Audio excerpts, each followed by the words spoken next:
తీరని కోరిక.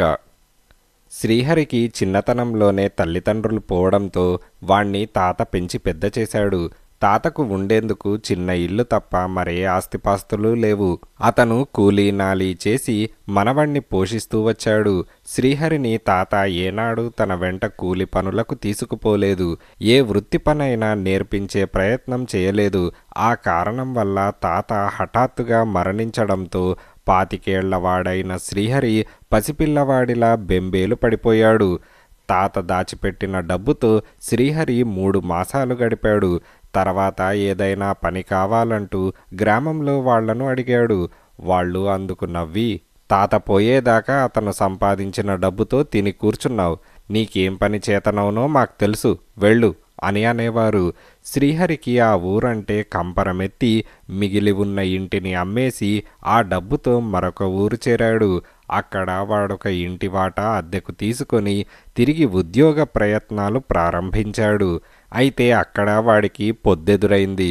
చూస్తూ చూస్తూ ముక్కు మొహం తెలియని వాడికి ఉద్యోగం ఇవ్వడం ఎలా అని కొందరన్నారు. ఈ విధంగా శ్రీహరికి ఏ పని దొరక్క ముందే ఉన్న కొద్దిపాటి డబ్బు అయిపోవచ్చింది. ఆ బెంగతో వాడికి రాత్రిళ్ళు సరిగ్గా నిద్రపట్టేది కాదు. అలాంటి ఒక రాత్రి వాడు తలుపు తెరచి ఇంటి పెరట్లోకి వచ్చాడు. పున్నమి రోజులు కావడంతో పెరడంతా వెన్నెల పరుచుకొని ఉన్నది. ఆ వెన్నెల వెలుగులో ఇంటి యజమాని కూతురు ప్రమీల పెరటి బావిలోకి దూకబోతూ ఉండడం వాడికి కనిపించింది. శ్రీహరి చప్పున పోయి ఆమె చెయ్యి పట్టుకొని, ఇదేం పని, నీకేమైనా మతిస్థిమితం తప్పిందా అని కోపంగా అన్నాడు. ప్రమీల వెక్కి వెక్కి ఏడుస్తూ తన కష్టాల గురించి వాడికి చెప్పింది. ఆమెకు తల్లి లేదు. సవతి తల్లికి పెళ్ళీడుకొచ్చిన 2 కూతుళ్ళున్నారు. తన పెళ్ళి బాగా డబ్బున్న ఒక ముసలివాడితో జరిపించి అతడి సహాయంతో తన కూతుళ్ళ పెళ్ళిళ్ళు ఘనంగా జరిపించాలని చూస్తున్నది. ఈ పెళ్లి చేసుకునే కంటే చావడం మేలని ఇక్కడికొచ్చాను అని ప్రమీల కళ్ళనీళ్లు తుడుచుకుంటూ అన్నది. కష్టాల నుంచి బయటపడడానికి చాలా ఓర్పు అవసరం, ఎందులోనూ తొందరపాటు కూడదు అని శ్రీహరి అన్నాడు. ప్రమీల వాడి ముఖం కేసి పరీక్షగా చూసి, ఒకవైపున కష్టాలు ముంచుకొస్తుంటే ఈ నీతివాక్యాలు నా దగ్గర వల్లించి ప్రయోజనం లేదు. నేనెంత ఓర్పు వహించినా మరొక 2 వారాల్లో ఆ ముసలివాడితో నా పెళ్లి జరిగిపోతుంది అని ఒక క్షణమాగి, నువ్వు నన్ను పెళ్లాడి కష్టాల నుంచి ఎందుకు గట్టెక్కించకూడదు అని అన్నది. అప్పటికి ఆమె ఆత్మహత్యా ప్రయత్నం మాన్పించేందుకు శ్రీహరి అలాగే అని ఆమెను ఇంట్లోకి పంపించి వేశాడు. మర్నాడు ఆమె తల్లిదండ్రుల దగ్గర శ్రీహరి పెళ్లి ప్రస్తావన తెచ్చాడు. నీకుద్యోగం లేదు, సొంత ఆస్తిపాస్తులంటూ అసలే లేవు. అటువంటి నువ్వు ఈ పెళ్లి సంగతి తేవడం బుద్ధిగల పనేనా? ముందు పోయి ఈ నెల అద్దె పట్టుకురా, లేదంటే వెంటనే వాటా ఖాళీ చేసిపో అని ప్రమీల సవతి తల్లి కోపంగా అన్నది. శ్రీహరి తల వంచుకొని అక్కడి నుంచి వెళ్ళిపోయాడు. ఆ రోజంతా వాడు చేసిన ఉద్యోగ ప్రయత్నాలేమీ ఫలించలేదు. దానితో ఇంటికి పోవడం ఇష్టం లేక శ్రీహరి చీకటి పడే వేళ ఊరికి దూరంగా ఉన్న చిట్టడవికి పోయి ఒక చెట్టు కింద పడుకున్నాడు. కొంతసేపటికి వాడికి చిన్న కునుకు పట్టింది. అర్ధరాత్రి వేళ దాపుల్లో పెద్ద ధ్వని కావడంతో శ్రీహరి కళ్ళు తెరిచాడు. ఎదురుగా ఒక ముసలి పిశాచం కనిపించింది. ఇంత రాత్రివేళ నాబోటి అతి భయంకర పిశాచాలు సంచరించే ఈ ప్రదేశానికి వచ్చిన నీ ధైర్యాన్ని మెచ్చాను. సరే, ముందు అక్కడి నుంచి లే, అది నా స్థలం. ఇక్కడ తప్ప మరెక్కడా నాకు నిద్రపో బుద్ధి కాదు అని ముసలి పిశాచమన్నది. అన్ని విధాలా విసిగిపోయి నిరాశతో ఉన్న శ్రీహరి పిశాచాన్ని చూసి, నీకన్నా భయంకరులైన మనుష్యుల మధ్య బతకలేక ఇక్కడికి వచ్చాను. నీ స్థలంలో పడుకో, నేను మరొక చెట్టు కిందకి పోతాను అంటూ లేచి నిలబడ్డాడు. ముసలి పిశాచం వాణ్ణి ఆగమని, మనుషుల్ని గురించి హీనంగా మాట్లాడేస్తున్నావు, ఇంతకు నీకొచ్చిన కష్టమేమిటి అని అడిగింది. శ్రీహరి తన సంగతంతా పిశాచానికి చెప్పి, ఎంత కాళ్ళ వేళ్ళ పడినా ఎవరూ ఉద్యోగం ఇవ్వలేదు, నిజాయితీపరుణ్ణి ఎవరూ నమ్మరు అని అన్నాడు. ఆ మాటలకు పిశాచం బిగ్గరగా నవ్వి, నా కాలంలోనూ లోకం తీరు అంతేరా అబ్బి, దిగులు పడకు, నీ కష్టాలు నేను తీరుస్తాను అంటూ వెళ్ళి చెట్టు తొర్రలో నుంచి ఒక చిలుము పట్టిన రాగి ఉంగరం తెచ్చి, ఇది నీ వేలుకు పెట్టుకొని ఎవర్ని ఏమడిగినా మారు మాట లేకుండా ఇచ్చేస్తారు. అయితే ఒక సంగతి గుర్తుంచుకో, దీని మహిమ 3 సార్లకు మించి పనిచేయదు అని రాగి ఉంగరాన్ని శ్రీహరికిచ్చి తెల్లవారవుతుండడంతో మాయమైపోయింది.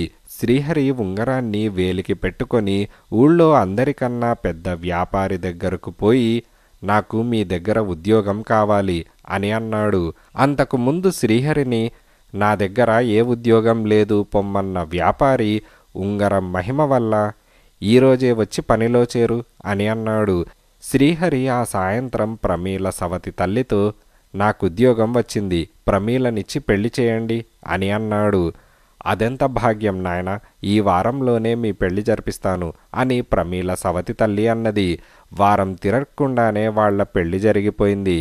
ఆ తర్వాత 10 రోజులకు ప్రమీల శ్రీహరిని, ఒకే రోజులో మా సవతి తల్లి మనస్సును ఎలా మార్చగలిగావు, రాదనుకున్న చోట ఉద్యోగం ఎలా సంపాదించావు అని అడిగింది.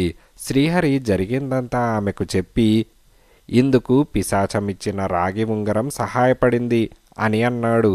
రాగి ఉంగరం మాట వింటూనే ప్రమీల కెవ్వుమని అరచి కింద పడబోయింది. శ్రీహరి ఆమెను పట్టుకొని, ఏం జరిగింది అని అడిగాడు. పొద్దున పెట్టెలో బట్టలు సర్దుతూ బాగా చిలుము పట్టిన రాగి ఉంగరం ఒకటి కనిపిస్తే అశుభమని పెరట్లోని చెత్తకుప్ప మీదకి గిరవాటు వేశాను అని ప్రమీల అన్నది. అంతే కదా అని శ్రీహరి తాపిగా అన్నాడు. ఆ మాటకు ప్రమీల కోపం తెచ్చుకొని, అంత మహిమగల ఉంగరాన్ని దగ్గర పెట్టుకొని నువ్వు 2 మతిమాలిన కోరికలు కోరావు. నా సవతి తల్లిని పెళ్లికి ఈ ఇల్లు కట్నంగా ఇవ్వమని అడగవలసింది, ఆ వ్యాపారిని ఉద్యోగం కాక వ్యాపారంలో వాటా ఇవ్వమని అడగవలసింది, ముందా ఉంగరం వెతకాలి అంటూ బయలుదేరబోయింది. శ్రీహరి ఆమెను ఆపి, ముందే చెప్పానుగా, ఎవరు ఎన్ని వరాలిచ్చినా మనకు ప్రాప్తమున్నవే మనకు దక్కుతాయి. మనకు ఇంతకు మించి ప్రాప్తం లేదు కాబట్టే నువ్వా ఉంగరాన్ని పారేశావు అని అన్నాడు. దానికి మరొక కోరిక తీర్చే మహిమ ఉన్నది, నేను వెతికి తెస్తాను. ఈసారి నువ్వు దాన్ని వేలికి పెట్టుకొని మన జమీందారును సగం జమీ ఇవ్వమని అడుగుదువు గాని అని ప్రమీల దీపం వెలిగించుకుపోయి చెత్తకుప్పలో వెతికి ఉంగరాన్ని బయటకు తీసింది. తర్వాత ఆమె ఉంగరాన్ని తన వేలికి పెట్టుకొని, జమీందారును అర్ధ జమీ ఇవ్వమని కోరడం నీకిష్టం లేనట్టున్నది, ఆయన దగ్గరకు నేనే వెళ్తాను, సరేనా అని అడిగింది. అలాగే అడుగు అంటూ శ్రీహరి పెద్దగా నవ్వి, దాన్ని తిరిగి చెత్తకుప్ప మీదకు విసిరేయి. ఉంగరం పెట్టుకొని నన్నొక కోరిక కోరావు, నేను సరేనన్నాను, దానితో ఉంగరం మహిమ పోయింది, తెలిసిందా అని అన్నాడు. ఉంగరం మహిమ పోయిందని గ్రహించి ప్రమీల కళ్ళనీళ్లు పెట్టుకున్నది. శ్రీహరి ఆమెను ఓదార్చుతూ, ప్రమీల, తృప్తి లేకపోవడమే దుఃఖానికి కారణం. 20 రోజుల క్రితం నాతో పెళ్ళైతే చాలు, మరే కష్టం లేదనుకున్న దానివి, ఇప్పుడు ఏదో తీరని కష్టాల్లో ఉన్నట్టు కంటతడి పెడుతున్నావు అని శ్రీహరి అన్నాడు. భర్త మాటల్లోని సత్యం గ్రహించిన ప్రమీల, నా అజ్ఞానం దురాశ చూస్తుంటే నాకే సిగ్గవుతున్నది అంటూ కళ్ళనీళ్లు తుడుచుకున్నది.